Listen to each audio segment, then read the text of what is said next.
There's nothing quite like hearing a song that takes you back to a special moment in time, conjures memories, and evokes emotion and a sense of nostalgia.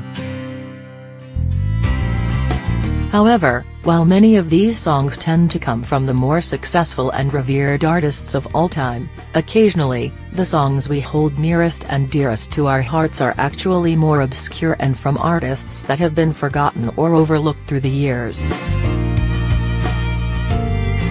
Known as one-hit wonders, these artists can be found throughout the history of recorded music, but the 90s were particularly notorious for breeding just as many one-hit wonders as legendary pop stars and cultural icons. One year in particular that was ripe with one-hit wonders is 1998, when the music industry was at its height in terms of annual sales and revenue across the board. We're looking back at 11 of the most unforgettable one-hit wonders from 1998, and the songs that will keep them alive forever. The birthplace of hip-hop got a brand new anthem in 1998 when Bronx duo Lord Tariq and Peter Gunz came out swinging with their debut single, Deja Vu, Uptown Baby.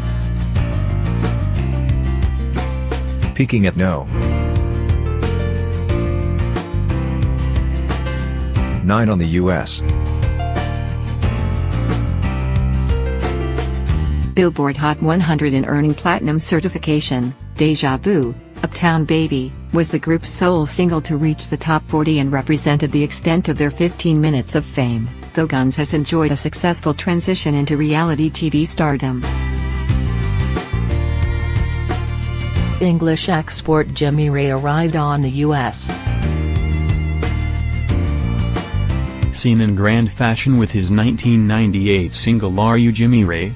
A song that peaked just outside of the top 10, reaching No.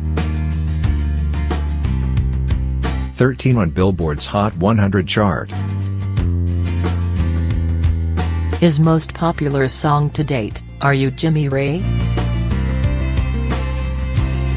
Would be the last time many Americans would hear the rocker, as his follow-up singles failed to stick quite like their predecessor.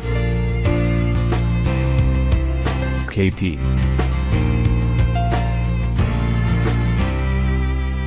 And Envy represented for the ladies with their 1998 club banger, Swing My Way, an up-tempo jam dedicated to the women unafraid of going after what they want.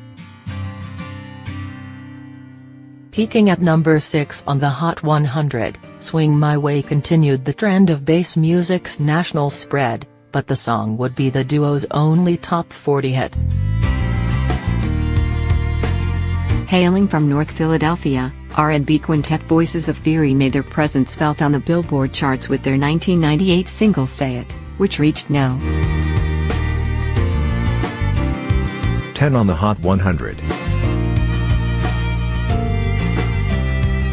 However, the song was Voices of Theory's only track to reach gold status, as the group disbanded shortly after release.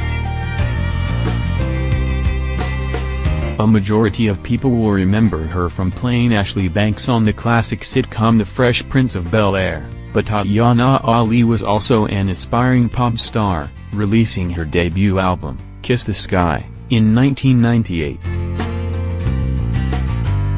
The album included the top 20 Billboard Hot 100 hit, Daydreamin', a platinum-certified track that helped push the album to gold certification.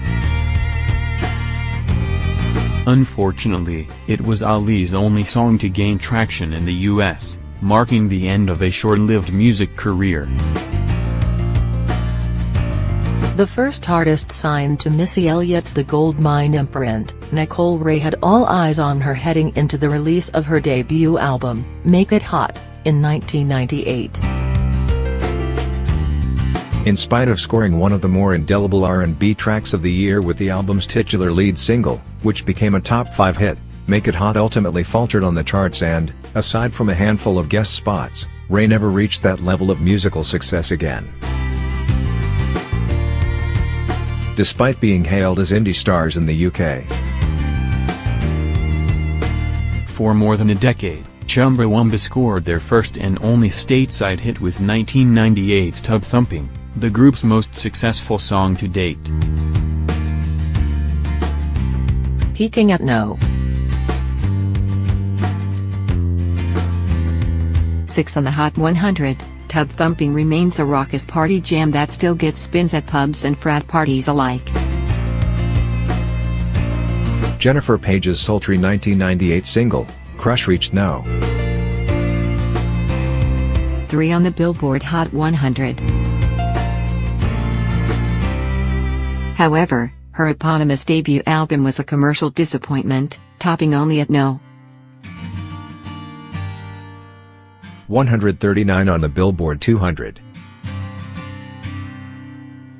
Page would go on to have a lengthy career, with 5 studio albums under her belt, but would never release another song that rivaled the success of Crush. Alternative rockers Marcy Playground were responsible for one of the biggest jams of 1998 with their provocative track Sex and Candy, which rose all the way to No. 8 on the Billboard Hot 100 chart. Released as the lead single from their self-titled debut album, Sex and Candy put Marcy Playground on the national radar, but the group would fail to deliver another hit and gradually faded into obscurity. 1998 can be considered the year of the boy bands, but one group from the era that often gets lost in the shuffle is Five, a British quartet that scored a home run with When the Lights Go Out. The only single from the group to reach the top 40 on the Billboard 200, though, follow-up single It's the Things You Do did make a small buzz. When the Lights Go Out is remembered as the group's lone shining moment in the US. R&B artist TQ infused the genre with a bit of thuggery with his 1998 hit West Side, the lead single from his debut album, They Never Saw Me Coming. Reaching No. 12 on the Billboard Hot 100, West Side would be TQ's most popular hit, as he would spend the rest of his career in music industry limbo, bouncing between labels.